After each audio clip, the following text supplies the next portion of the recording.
Assalamualaikum warahmatullahi wabarakatuh. Halo semuanya, pada kesempatan kali ini saya akan mempresentasikan materi bahasa Indonesia tentang kearifan lokal dan ketepatan informasi. Pada materi ini, kita akan membahas beberapa hal, mulai dari kearifan lokal, fakta dan opini, sumber informasi, penggunaan visual, sampai dengan penulisan esai. Tujuan pembelajaran dari materi ini ada 3. Pertama, kita akan memahami pengertian dan contoh kearifan lokal beserta nilai-nilai yang terkandung di dalamnya. Kedua, kita akan belajar membedakan fakta, fiksi, opini, dan asumsi serta nilai ketepatan suatu informasi. Ketiga, kita akan memahami penggunaan data, visual, dan struktur esai agar informasi dapat disampaikan dengan jelas dan efektif.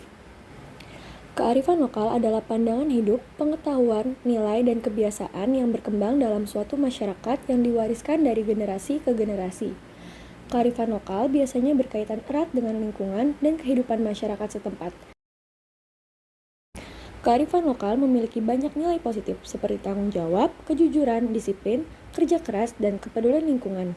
Selain itu, kearifan lokal juga berfungsi untuk menjaga budaya agar tetap lestari, mempererat hubungan antar masyarakat, dan membantu menjaga keseimbangan lingkungan. Indonesia memiliki banyak contoh kearifan lokal, misalnya Te Arok Naweak Lako di Papua yang mengajarkan masyarakat untuk menjaga alam. Ada juga Tanah Ulen di Kalimantan yang berkaitan dengan pengelolaan hutan. Selain itu, terdapat awik-awik di Bali dan Lombok, serta Mapalus di Minahasa, yang menunjukkan nilai gotong royong dalam kehidupan masyarakat. Selanjutnya, kita perlu memahami perbedaan fakta, fiksi, opini, dan asumsi. Fakta adalah sesuatu yang benar-benar terjadi dan dapat dibuktikan. Fiksi merupakan cerita yang berasal dari imajinasi. Opini adalah pendapat seseorang terhadap suatu hal, sedangkan asumsi merupakan dugaan yang dianggap benar tetapi belum tentu terbukti. Sebagai contoh pernyataan, Rawa Pening berada di Kabupaten Semarang, Jawa Tengah, merupakan fakta karena dapat dibuktikan. Sementara pernyataan Rawa Pening sangat nyaman dikunjungi pada sore hari merupakan opini karena berupa pendapat. Sedangkan Rawa Pening mungkin akan hilang jika pendangkalan terus terjadi, merupakan asumsi karena masih berupa dugaan. Berikutnya adalah teks fiksi. Teks fiksi merupakan karya yang menggunakan imajinasi dan kreativitas pengarang. Salah satu contohnya adalah cerpen Rumah ke Prabon yang mengangkat tema kearifan lokal masyarakat Jawa. Walaupun bersifat fiksi, sebuah cerita tetap dapat menggunakan fakta sebagai latar agar ceritanya terasa lebih nyata. Salah satu jenis fiksi adalah fiksi realisme. Fiksi realisme menggambarkan kehidupan dan keadaan yang masuk akal atau mirip dengan kehidupan nyata.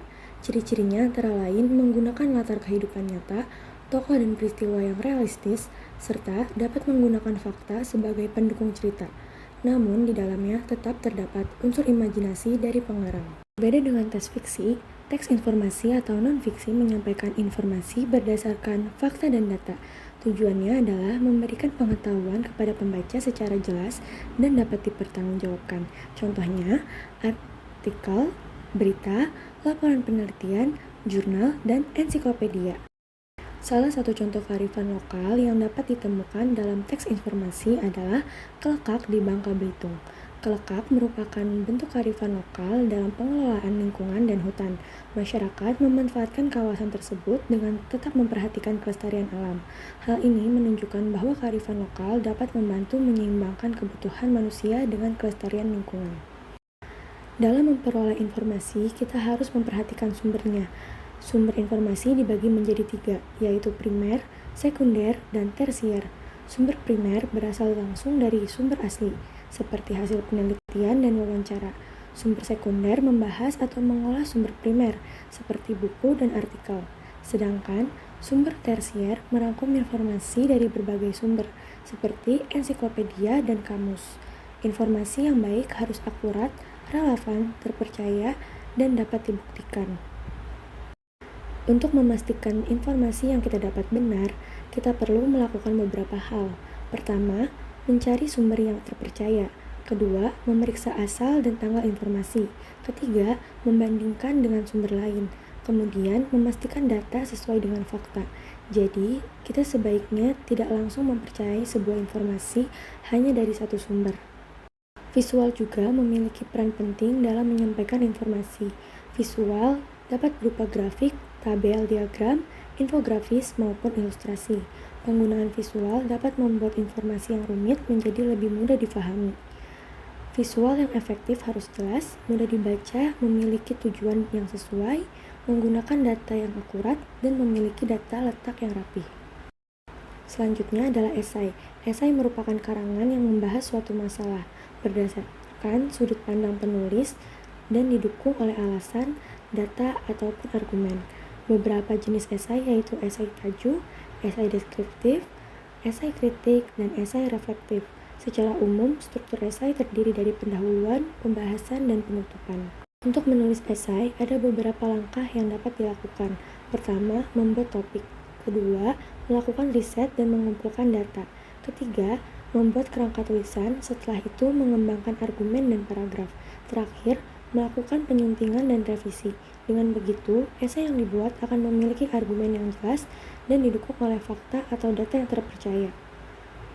Jadi, dapat disimpulkan bahwa kearifan lokal merupakan warisan budaya yang memiliki nilai penting bagi masyarakat dan lingkungan.